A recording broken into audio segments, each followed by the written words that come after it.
Hello guys and gals, and this is another reading of Whodunit, You Decide. We are on number 8, I believe. I'm going to have to check. 1, 2, 3, 4, 5, 6, 7, 8. Number 9, excuse me, number 9. Okay, so this is a book by Conrad. It is Whodunit, You Decide. Many mysteries for you to solve, and it is illustrated. The illustrations are beautiful, by the way, by Corvino. The copyright information here says that it is all rights reserved, so that's why I'm reading it, and because this is an amazing book. We will be reading The Lady in the Dumbwaiter. Take it rid of the bookmark, and let's see. The Lady in the Dumbwaiter. It was a chilly evening in March 1930. England's legendary tycoon Lord Dudley was hosting a dinner party at his London mansion. As midnight struck, only the overnight guests remained, sipping their port and admiring the Astoria whites, a collection of unset diamonds that had been passed down in Lady Dudley's family for generations. "It would be such a pity to sell them," Lady Dudley sighed, "but we do so need the money, at least until the stock market thing turns around." Lord Dudley protested that conditions were not that desperate. "How many times do I have to tell you, dear? I don't want you to do it. They're mine, and I'm going to. I don't know why you're being so stubborn. Why, just last November you were begging me to sell them." Marie Dudley was a sensible, good-natured girl, and she seconded her mother's feelings. "Don't keep them for my sake, Daddy. Enough of Jean's money survived the crash. If ever I need diamonds, I'm sure my future husband will provide."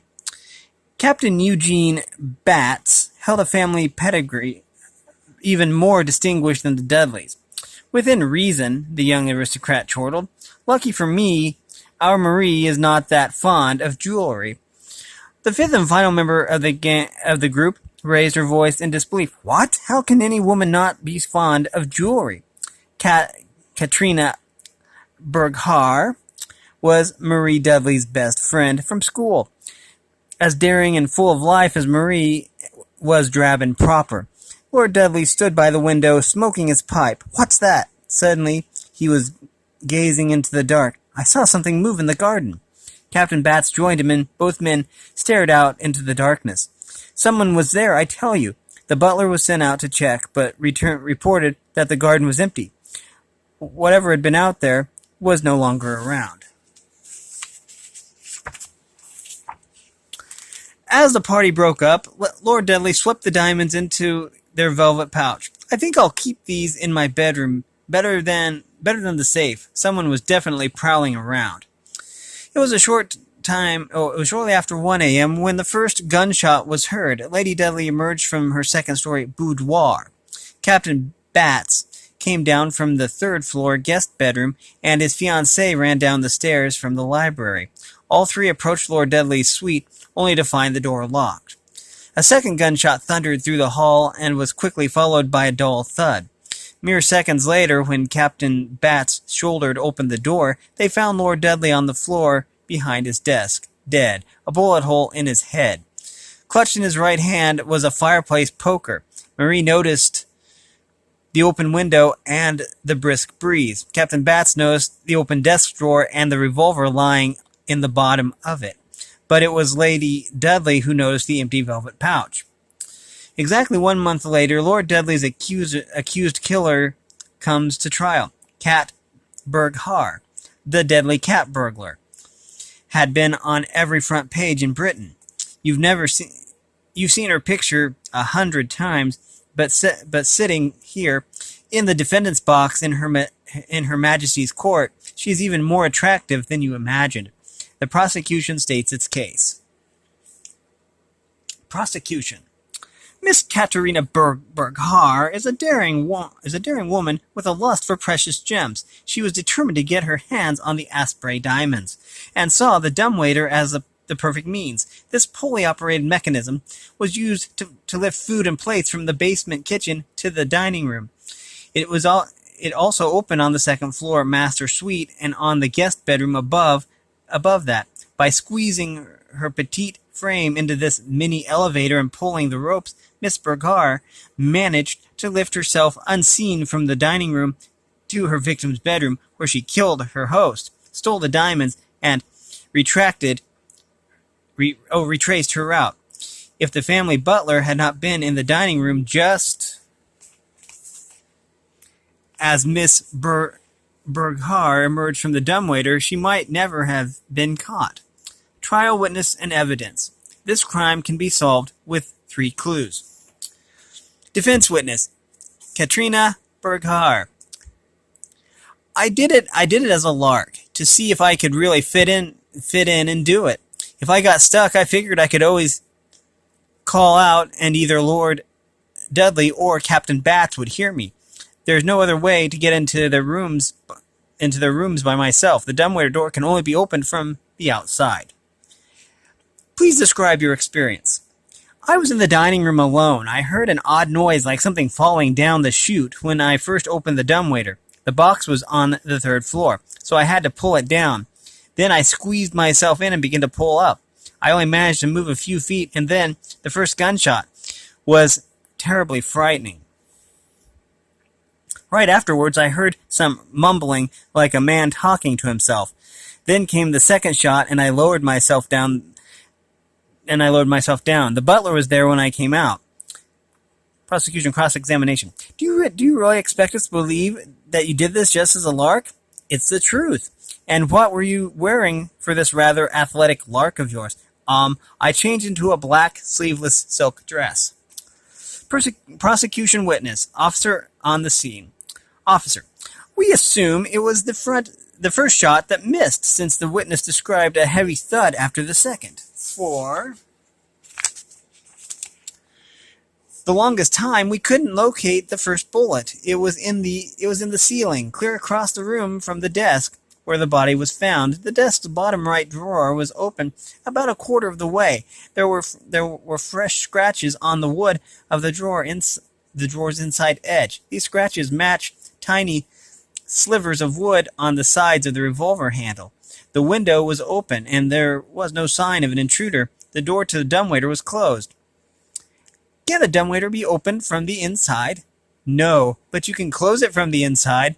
The deceased could have opened it. As she left, Miss Bergar could have closed it. Did you find Miss Bergar's prints in the room? No, but we did find a pair of men's gloves beside the body. Traces of gun oil were on them. Defense cross-examination. Officer on the scene. Defense. What did you find when you searched Miss Bergar's possessions? Nothing. We found no trace of the diamonds, neither on her person nor anywhere in the mansion or the garden. Did you find anything at all? Yes, we found paste copies of the Asprey diamonds. Good imitations, too. They were in the bottom of the dumbwaiter chute. What made you search the dumbwaiter chute? When we questioned Miss Bergar, she mentioned hearing something go down the chute. So if she had not mentioned that noise, you might not have examined the chute. We might have eventually. Prosecution Exhibit A, the revolver. The prosecution introduces the murder weapon into evidence. A Scotland Yard firearms expert described it as an American-made revolver known to have been part of the deceased's gun collection, which he usually kept under lock and key in a downstairs display case. Firearms expert. There were no prints on the revolver, but we did find several fresh scratches on the trigger. Horizontal scratches probably made from a hard metal object. Coroner's evidence. Coroner. He was killed by a single gunshot. The bullet entered the right jaw at a steep upward trajectory and lodged itself in the upper left hemisphere of the cerebrum. There was no evidence of a struggle.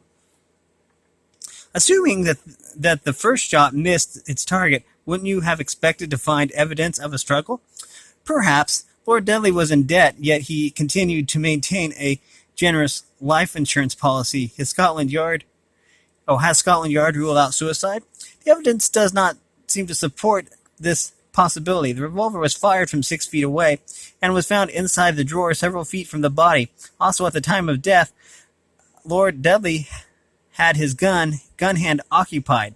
He was holding a poker. Okay. Now, let's see. I have to remember how this works. Next, we go to deliberations. L for lady. Lady in the Dumbwaiter. Here it is. The fact that Katrina Berghar mentioned the sound of the fake diamonds being dropped down the chute points to her innocence, but her story about playing with the Dumbwaiter just as a lark.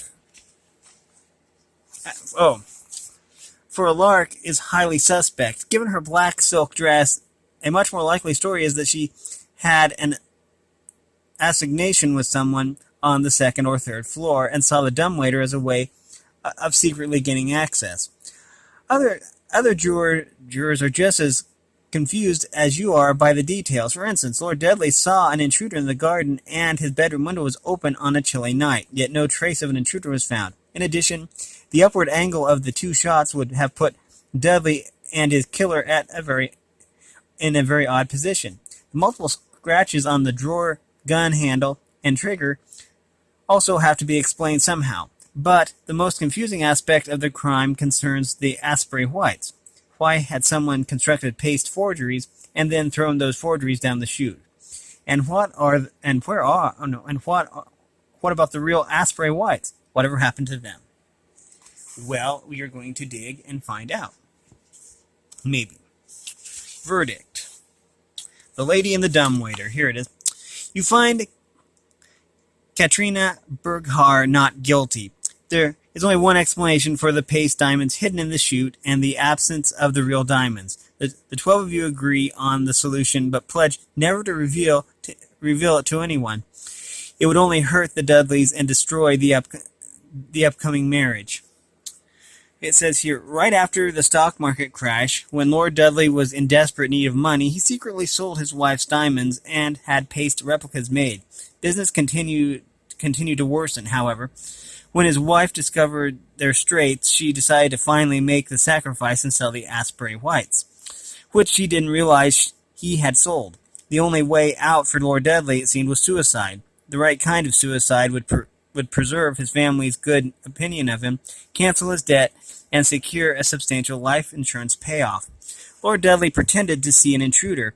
Then he disposed of the fakes in the chute and opened the bedroom window, setting the stage for his murder and the burglary. He donned a pair of gloves, took the revolver from his collection, and wedged it in the outer jaw of his bottom drawer. Removing the gloves, he then lined up his head with the muzzle and used the poker to press back the trigger. He succeeded on his second attempt. The recoil sent the gun falling down inside the open drawer.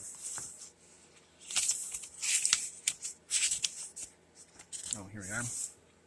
Meanwhile, Katrina was hatching her own plot. She was infatuated with her new best friend's fiancé, and despite the idea of using the Dumbwaiter to pull herself up to Captain Bat's room, unseen by the family or servant.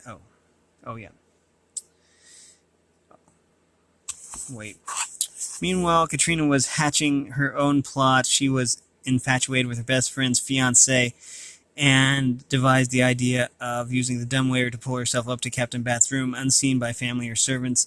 Your jury is undecided about Bats. Was he party to her romantic plot, or was she simply planning to surprise him with a knock on the Dumbwaiter door?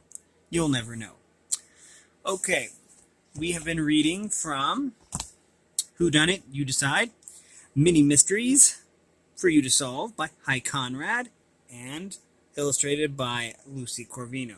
If you like this content, make sure you like and subscribe and ring the bell so you know when I upload. And if you want to support me in any way, all that information will be in the description below. As always, thanks for watching, everyone, and have a great day.